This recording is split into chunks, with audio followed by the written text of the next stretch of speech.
Hello and welcome to each and every one of you for this module about communication. So this is a discussion on the fundamentals of communication. So this will include the discussion of the importance, the elements of communication, types of communication, and so on and so forth. So let's go on to our topic for today. So the definition of communication can be divided into two parts. Namely the verb and the noun. So whatever definition that you are using, you are going to observe that most of these definitions have the action, and the other one is the noun, which is identified by the action. So example, in the first definition, imparting or exchanging of information, the verb, which is to impart or exchange, identifies information as the one being imparted or exchanged. So the other one is the transfer of feelings or emotions. This time in the second definition, we have two nouns and one verb. The verb, which is transfer, which identifies the feeling or emotions being transferred. And the other one is to convey message. So this one is direct to the point. It has a verb and a noun, to convey, and the message, which is the one being conveyed.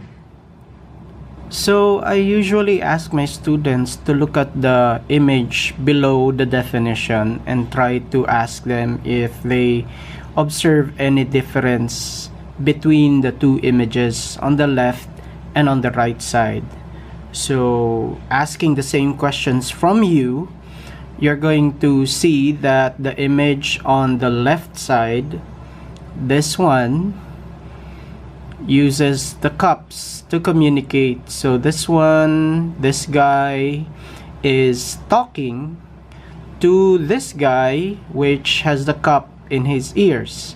So this one is listening and this one is talking, while on the other figure, you're going to observe that through this abstract figure, both of them are simultaneously using their mouth to express their opinions or their thoughts. So my follow-up question is, what do you think is wrong with these images or illustrations?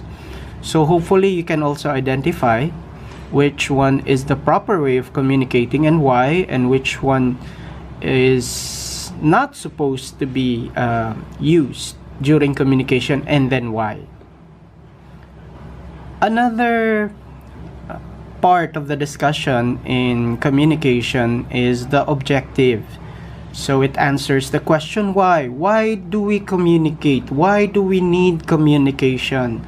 What is the purpose of communication? So to establish connection, channel, bridge, or way. So why do we need to establish a connection? Why do we need to establish channel? Why do we need to bridge gaps? So we will be able to answer that once we discuss the importance of communication. So on the next slide, why is communication important? You have a list that is presented in front of you. Most of them you are familiar with. So number one, in every transaction that you do, whether transaction as a student, transaction as a businessman, transaction as a professional, you will always need to be familiar with the skills or with communication skills. The second one is communication is used for inquiries, validation, and clarification. So in the elements of communication, this will fall under feedback. So in order to validate something that you have heard is true or correct, you need to ask questions. And through this, you are making inquiries and clarifications. It is important as to avoid errors in the judgment based on what you have heard. So it is important that you clarify what you have already heard, and you can do this through communication. Okay, so on the third importance of communication, which is communication leads to understanding, knowing, learning, and eventually wisdom. It only shows that when you continuously communicate, you develop, you grow, not only physically, but also through wisdom, through understanding, through learning, through knowing, and so on and so forth. So it is important that you not only grow physically, but also grow intellectually. So the counterpart of intellect would be the level of maturity of an individual, which is discussed on the next definition. Communication develops creativity, maturity, self-realization, and self-awareness. It is through this point that we are able to get to know who we are, our aspirations, our dreams, and what we want to be in the future. So the next definition is communication leads to development and evolution. So we do not stay primitive in terms of culture, traditions, not only through knowledge but also through attitudes and behaviors as an individual. So through communication, we develop habits, we develop cultures learned through communication, and therefore realize that this one is better than that one, and so on and so forth. So next one is communication is used every day in every way. So once you wake up in the morning, you already start practicing and using communication. If not talking to your parents, your brothers, your siblings, or whoever is with you, you try to talk to yourself, because it is also healthy that you try to know who you are. So communication used in every day and in every way does not only include people around you, but also yourself as an individual. Try to get to know who you are. From time to time, try to ask yourself, why did you do this? How did you do this? What do you want to do in the future? And so on and so forth. Okay, to continue, there are two types of communication. So I will not be listing them down. The first one is verbal and the other one is non-verbal. So we are going to discuss the first one, which is verbal. Verbalis, verbum, or verbo is the etymology of the word verbal. So I use this illustration, the power of words, because it has something to do with the meaning of these three words. The first type of communication is verbal. So verbum, verbalis, and verbo is the etymology of the word verbal, which means word. So any literature, any communication that deals with word is verbal communication. So according to the definition, the use of words to express or convey information is verbal communication. There are conceptions before in the lower grade level that when you say verbal, it refers to sound. So according to the definition that is presented, which is the use of word, any form of communication that uses word, whether with sound or without sound, is classified as verbal. So we have two types of verbal communication at the bottom of your screen, which is oral and written. So if you're going to observe, written does not use any sound, does not speak in communication or during communication, while on the other hand, oral communication is through spoken words. So both of these two, oral and written, are classified under verbal communication because both of them utilizes or uses word, whether writing or speaking. The second type of communication is non-verbal communication. So from the word non-verbal, the prefix non refers to the absence of, Verbal, which was discussed earlier, refers to word. So if you're going to put them together, nonverbal is the absence or it is communication without the use of words. So in the definition, a form of communication that does not use word, this utilizes word cues, visual cues, through the use of body language. So it is possible to communicate without speaking or writing, which falls under nonverbal. So we are going to discuss next what are these types of nonverbal communication. So the first one is body language. The scientific name is kinesics. The study of the way in which certain body movements, gestures serves as a form of nonverbal communication. So gesture refers to the movement of three body parts, namely the hand, the arm, and the shoulder. So eliminate one of this, you would not be able to perform gestures during communication. Body language is classified into three types. So the first one is indicated in the definition, which is gesture. The other two is facial expression, and the last one is posture. Okay, so facial expression uses or communicates through the use of facial expressions. So when you smile, when you frown, when you squint, when you nod, all of those are responses that uses your face. So when you are not feeling good, when you are angry, when you are depressed, the most expressive part of your face will always be the eyes. The second type of non-verbal communication is touch. The scientific name is haptics.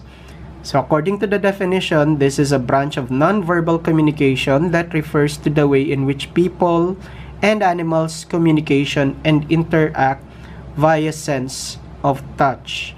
So when somebody is sad and you try to comfort them by touching their back or their shoulder, or by tapping them if they did a good job, that is already haptics, or that falls under nonverbal communication under touch or haptics. So you do not need to speak in order to convey your sympathy to your friend if he or she lost somebody.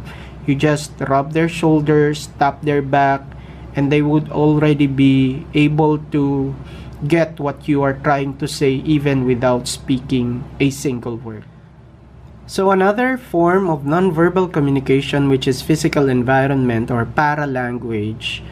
Para meaning beyond language, or sound, speaking through sound without the use of word, falls under physical environment. So an example of this is when you just shout because somebody stepped on your foot and you got hurt without conveying any word, but through shouting.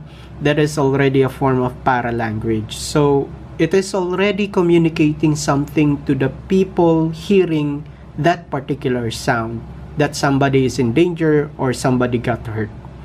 The other one is distance or proxemics. Under distance, we have different types of levels, so we are going to discuss that later.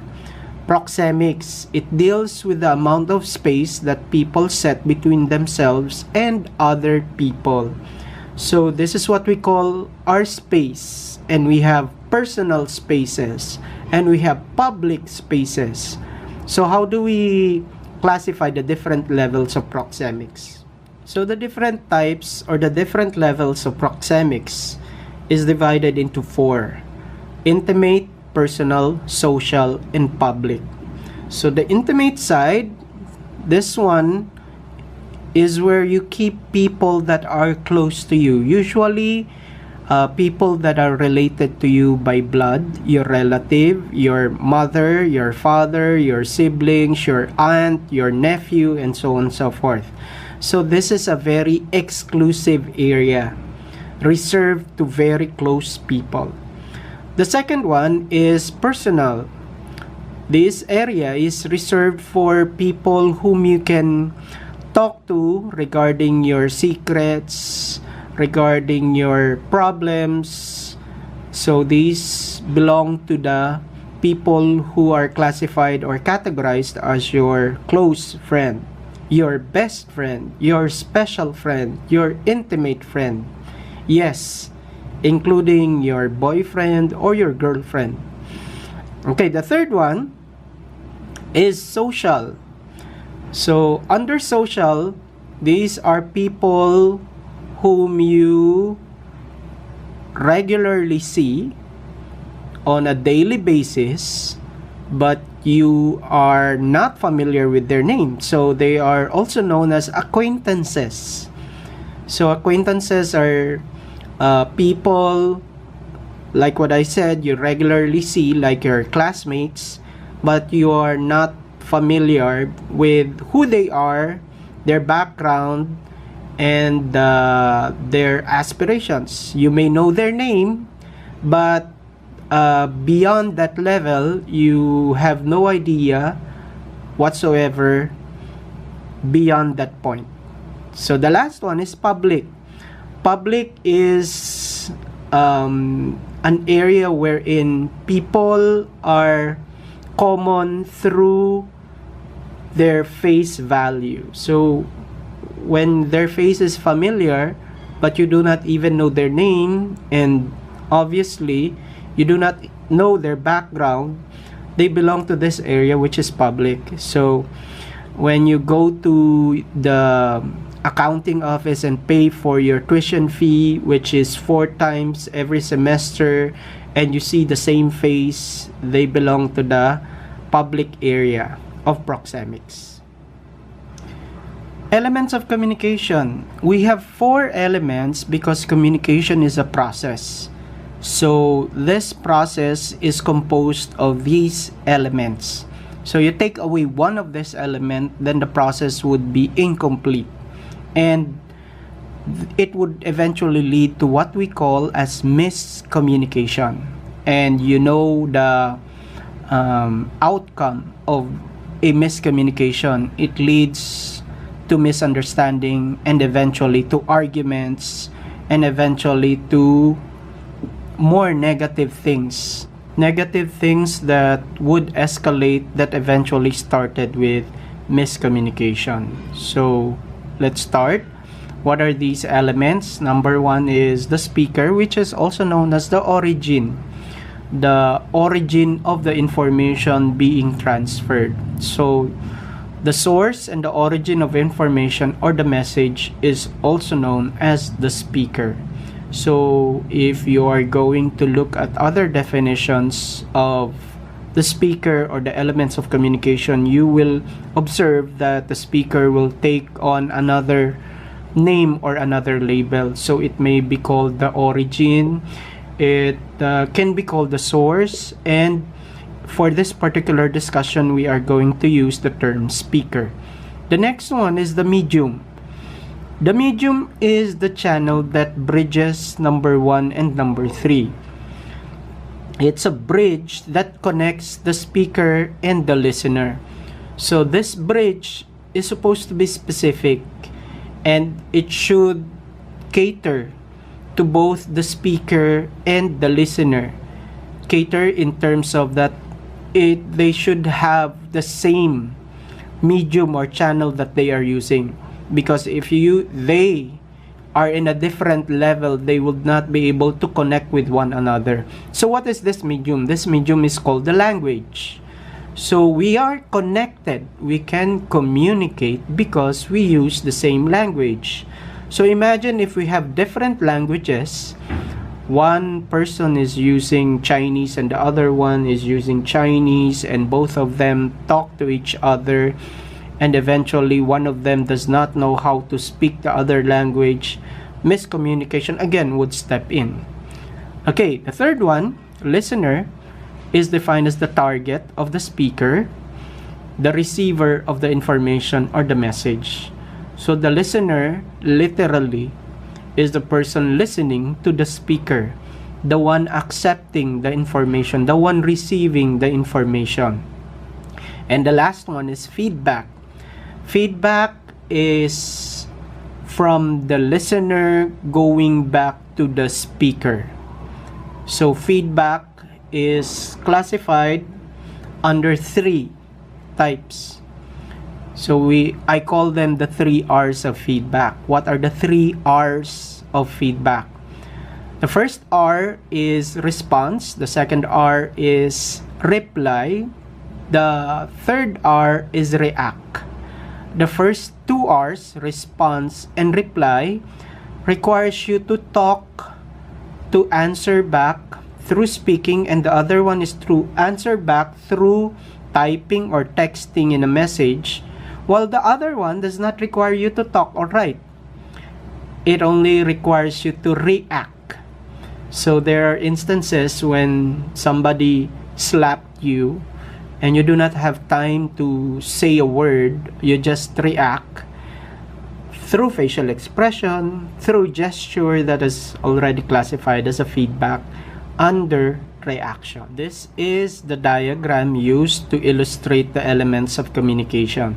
So if you're going to see from the speaker to the medium, to the listener, to the feedback, all works in a flow or a process, flowing from one element to another element. So if this element of communication does not break, does not cut, does not stop, then the flow of communication would be proper and miscommunication would not be able to step in and implement its consequences. Hello, thank you for watching this video, and again I hope that you learned something about our discussion for today, and please subscribe to this channel and see you on the next video.